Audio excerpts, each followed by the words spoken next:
সাধারণ গণিতের অনুসরণী 3.3 উৎপাদকে বিশ্লেষণ করতেছি আমরা। পৃষ্ঠা 58 4 নাম্বার উৎপাদক যেটা আছে, 4 নাম্বার এখানে কমন যাবে না, মিডিল টার্মও হয় না। তাহলে আমরা কি করব? বর্গের সূত্র বানাবো। বর্গের সূত্র কিভাবে হবে? a স্কয়ার এর উপরে স্কয়ার মাইনাস সূত্রে 2 ইনটু লিখবো আমরা এখানে, এটা a না কিন্তু এটা হচ্ছে x হবে। x কত হবে? এটা x x square into x square কত হবে এখানে? y square. আর এখানে আমাদের প্লাস y স্কয়ার এর উপরে স্কয়ার। এখানে দেখো মাঝখানে কয়টা লেখা হয়েছে? দুইটা না, 2x স্কয়ার y স্কয়ার, কিন্তু আমাদের আছে এখানে কয়টা? 6টা। তাহলে বাকি থাকলো আরো 4টা, তাহলে minus 4x square y square লিখতে পারি আমরা। এই প্রথমে এই অংশটা সমান কি লেখা যাবে? a square minus 2ab plus b square a minus b whole square সূত্র, মানে x square minus y square এর উপরে হোল স্কয়ার, মাইনাস এখানে 4xy, এটাকে লিখতে পারি আমরা 2xy দিয়ে হোল স্কয়ার।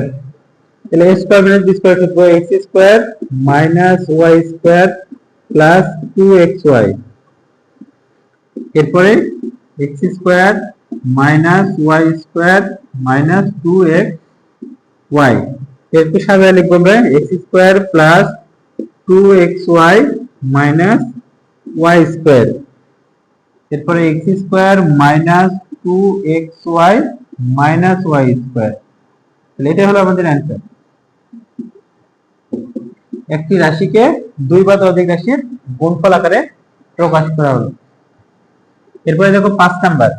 5 নম্বরে কি আছে খেয়াল করো, সবাই খেয়াল করে একটু দেখো। a square minus b square আর x square minus y square, এই দুটো প্রথমে গুণ আকারে আছে, তার সাথে যোগ আকারে আছে 4abxy। যদি এই অংশটা না থাকলো তাহলে এটাই তো উৎপাদক, কিন্তু এর সাথে যোগ বা বিয়োগ আকারে কোনো কিছু থাকলে সেটা উৎপাদক হবে না, সব গুণ আকারে থাকলে উৎপাদক হবে।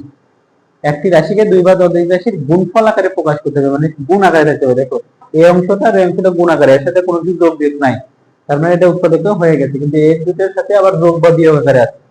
তাহলে এইরকম প্রথম লাইনে বা প্রথম অংশে যদি কোনো ইনটু আকারে থাকে, তাহলে ওইটা আগে আমরা গুণ করে দিব, ওটা একবারে সম্পূর্ণরূপে গুণ।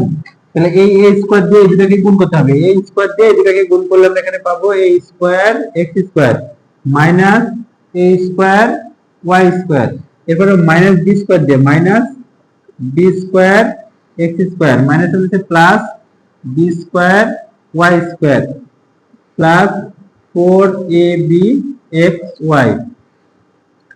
এখন এখানে দেখো, এখানে এই যে এই দুটো বর্গ, এখানে আরো দুটো বর্গ, তো 4টা বর্গ আছে না। আর এখানে 4abxy, এখান থেকে 2abxy নিব একসাথে, আর একসাথে নিব 2abxy, তাহলে দুইটা বর্গের সূত্র হবে। কিভাবে? এই যে এইটা আর এইটা দিয়ে আগে একটা বর্গের সূত্র বানাবো। দেখো এখানে আছে a স্কয়ার x স্কয়ার, এটা লিখলাম। এখানে 4টা আছে, 4টার মধ্যে থেকে এখানে দুইটা লিখলাম 2abxy, আর প্লাস এখানে আছে b স্কয়ার y স্কয়ার। এই 4টার মধ্যে থেকে এখানে দুইটা লিখছি, বাকি কিন্তু আরো দুইটা আছে। তাহলে এখানে বাকি আছে কোনটা? এটা আর এটা। তাহলে minus a square y square plus যেখানে দুইটা ছিল দুইটা এখানে লিখছি আর দুইটা এখানে আছে, তাহলে 2abxy মাইনাস এখানে আছে b স্কয়ার x স্কয়ার। তাহলে প্রথম যে অংশটা আছে এই অংশটাতে আমরা লিখতে পারি ax লিখে স্কয়ার প্লাস সূত্রে 2 ইনটু ax ইনটু এখানে by আছে থাকলো প্লাস এখানে by লিখে স্কয়ার দেবে by স্কয়ার।